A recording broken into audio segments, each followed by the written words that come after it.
E a instabilidade global voltou a assustar os investidores. A guerra incessante pelas tarifas entre Estados Unidos e China, as tensões na Europa e até o Brasil começando a sentir os efeitos disso. O mundo hoje está inundado por notícias de caos por todos os lados, né? De uma possível recessão global que está por vir aí ou que já está acontecendo e as pessoas só não perceberam. E tudo isso a gente vai entender a partir de agora e como isso pode afetar o seu patrimônio e os seus investimentos e como que você vai se proteger e no final aproveitar para ganhar mais dinheiro com qualquer tipo de conflito que possa estar acontecendo aí no mundo. E só para a gente entender e contextualizar o que afeta o que, nos Estados Unidos as tarifas sobre os carros elétricos da China, as restrições sobre tecnologia e até mesmo o estímulo à indústria local, tudo isso faz com que o endividamento americano cresça. Então nesse primeiro momento os Estados Unidos vão precisar de muito mais mão de obra local, que vai fazer o país encarecer o seu produto e fazer o país até se endividar. No futuro isso pode dar bons frutos, mas primeiro vai ter que passar por essa turbulência. Já a China, com esse tarifaço que está acontecendo e essa discussão, que claro, pode-se chegar a um acordo,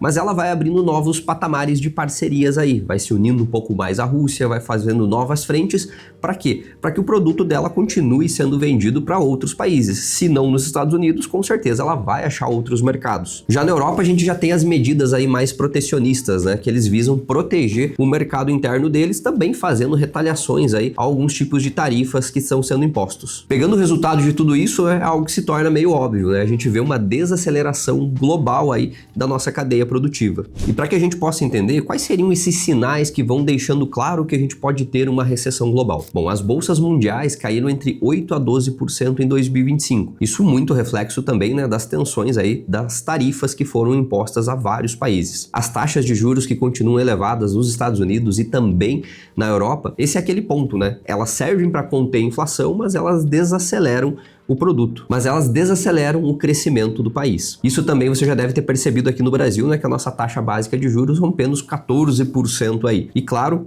o único ponto pior disso tudo é que aqui no Brasil a inflação continua crescendo mesmo com a taxa Selic sendo elevada constantemente, né? Mas a gente já vai entrar nesse detalhe. Temos também as taxas de desemprego bem elevadas, principalmente em países que compõem a organização, a OCDE. Ou seja, são 38 países que estão com taxas de desemprego bem altas. E por fim, o FMI e o Banco Mundial revisaram as taxas de crescimento pro mundo, né? Que estavam em torno de 3% para 2025 para 2,5%. E a esperança é que em 2026 isso chegue a 2,7% e talvez os 3% que eram previstos para esse ano. E é claro, chegamos também, né, aos impactos no Brasil, né? Então, como eu comentei anteriormente, a Selic no Brasil estourando patamares aí de 14%, com expectativa de chegar até 2025 ainda a 15%. Lembrando que a previsão disso em 2024 para 2025 era uma Selic de 8%. Vê como as coisas foram piorando durante ao decorrer desse último ano. Também a inflação que deveria ser contida, né, pelo aumento da taxa Selic, não é o que a gente está vendo. A cada mês nós estamos fazendo saltos de inflação, né? E é muito provável já que no próximo mês a gente já chegue na casa dos 6% de inflação no Brasil. O PIB do Brasil também foi colocado bem abaixo, né? Em 1,8% de crescimento para 2025 é a previsão, que é algo bem abaixo do que já havia sido projetado. E até para quem não entende, pessoal, quando a taxa básica de juros está alta, muitas pessoas pensam, eu não tenho nada a ver com isso, mas você é afetado muitas vezes diretamente e muitas vezes indiretamente. Por quê? As empresas têm dificuldade de crescimento, né? O crédito fica muito mais caro, então imagina só que você precisava pegar um empréstimo para investir no seu negócio, mas como as taxas estão altíssimas, a tua margem de lucro talvez não vai compensar você fazer isso. E aí as empresas seguram, elas param porque tá muito caro pegar dinheiro para crescer. Então isso afeta de modo geral toda a economia, isso faz os produtos encarecerem, faz o Brasil parar, ficar estagnado e no final, às vezes você é uma pessoa muito produtiva dentro do seu trabalho e você também não consegue um aumento. Por quê? Porque a empresa tá com medo de crescer e conseguir remunerar mais os seus próprios colaboradores com medo do que possa acontecer para frente. Temos também o dólar volátil, né? As importações cada vez mais caras. Então a gente já viu várias vezes esse ano o dólar acima dos R$6, o que está se tornando comum, né? Sempre aquele medo, né? Pô, dólar R$5 era caro, agora dólar a R$6 é caro. E o dólar que a R$5,50 era caríssimo julgado por nós, agora quando chega nesse patamar a gente acaba vendo como uma oportunidade. E ainda assim, se falando de dólar, né? O investidor estrangeiro ele está cada vez mais cauteloso, é aquele investidor que está cada vez mais tirando dinheiro de dentro do Brasil, por quê? Tá com medo do risco Brasil que tá aqui. E a diferença, é claro, de quem tem estratégia para esse tipo de momento. Se você estiver muito bem posicionado, com certeza vai minimizar qualquer tipo de perda que possa afetar o seu patrimônio.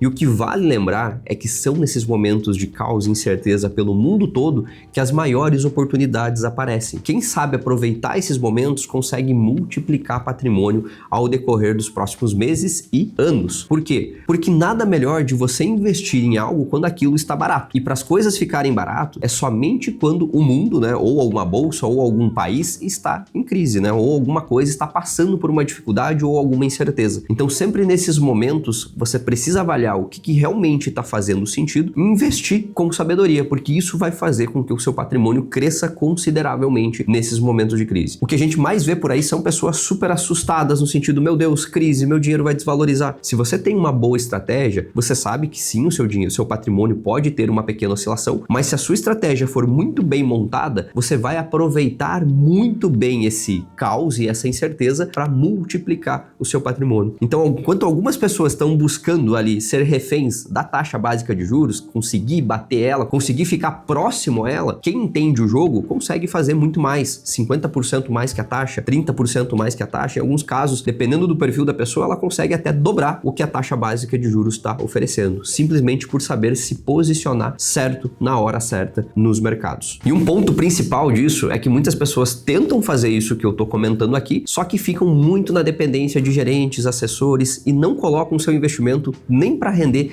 acima da inflação. Isso é algo bem prejudicial a muitas carteiras que chegam, por exemplo, todos os dias aqui no Você Investidor, para que a gente possa fazer algum tipo de análise. E é claro, se isso que eu estou falando faz sentido para você e você quer entender qual seria a composição ideal da sua carteira para esse cenário que a gente está passando, você pode agendar uma conversa com um dos consultores aqui do Você Investidor sem nenhum custo. Para quem não sabe, o Você Investidor é uma consultoria educacional que ajuda pessoas a investirem para terem um lucro maior, sem depender de assessores, gerentes, aí, sem ficar pagando comissionamento desnecessário. Para você agendar um horário, basta tocar no link que está aqui na descrição desse vídeo, preencher um formulário rápido e conversar com o nosso time. Mas indo para a prática aqui, como que a gente protege o nosso patrimônio nesses momentos de incerteza? O primeiro ponto é diversificação geográfica. Você precisa ter ativos dolarizados, ouro, fundos globais, coisas que envolvem a diversificação a nível mundo, não deixar o seu dinheiro concentrado somente em um local. Um ponto que poucas pessoas entendem é que liquidez é a chave. O que é liquidez? É a facilidade de você usar o seu dinheiro. O que a gente mais vê hoje são assessorias travando o capital das pessoas por 20, 30, 40 anos. Será que as decisões que você está tomando hoje são as mesmas decisões que você vai tomar daqui a 20, 30, 40 anos? Não seria o ideal você ter o seu dinheiro no máximo em 2, 3 anos para você decidir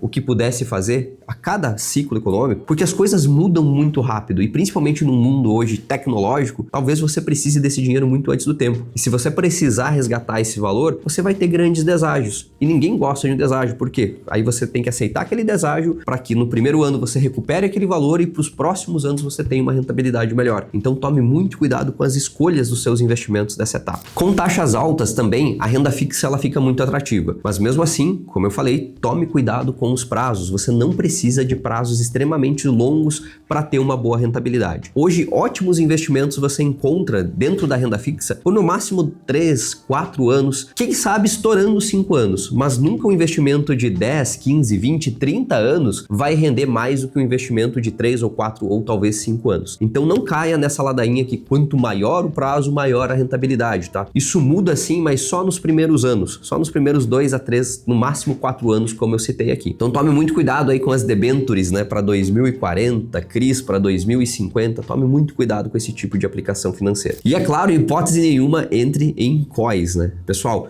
COI é a pior armadilha do mercado, né? Te cobra para entrar, te cobra para sair também. Se você quiser sair antecipado do COI, existe até uma tela de comissionamento para o seu assessor ganhar um percentual sobre a sua saída. Então o COI é o investimento mais injusto que foi criado. Então fique longe dele. Por fim, pessoal, fuja de quem não tem transparência, de que você não sabe quanto está pagando, quanto aquela pessoa está sendo remunerada. A maior ladainha que se criou no mercado foi que gerentes e assessores são remunerados pela instituição financeira. Não, eles são remunerados pelos produtos que colocam na sua carteira. Então não caia nisso, tá? Investimentos que poderiam te pagar 14, 15% ao ano vão te pagar 12%, porque está sendo tirado uma taxa de 2, 3, 4% sobre as aplicações. Isso acontece em todos os tipos de aplicações e você não vê esse dinheiro. Simplesmente você recebe uma rentabilidade menor. Então tome cuidado com quem não tem transparência em te falar o quanto está sendo remunerado. E esse é o momento chave, tá, pessoal? Se você já tem um patrimônio relevante acima de 500 mil, 1 milhão, 2 milhões, 5 milhões, você precisa estar preparado para esse tipo de momento. Então, esses momentos de incerteza global, a pessoa que tem mais patrimônio é a pessoa que pode sofrer uma maior desvalorização. E saber agir nesse momento também é a pessoa que vai conseguir ter a maior multiplicação de capital ou proteger isso com a maior segurança possível. E se você se encaixa nesse perfil que eu acabei de comentar, não deixa de conversar com o nosso time aqui. Não tem compromisso, é gratuita essa primeira conversa. Basta você tocar no link que vai estar aqui na descrição, preencher um formulário rápido e agendar uma reunião com o nosso time. Eu tenho certeza que essa consultoria vai valer ouro e vai te entregar a chave do sucesso financeiro para você nesses momentos de incerteza e também para os próximos anos. E se você chegou até aqui, não esqueça de deixar o like, se inscrever no canal e até o próximo vídeo.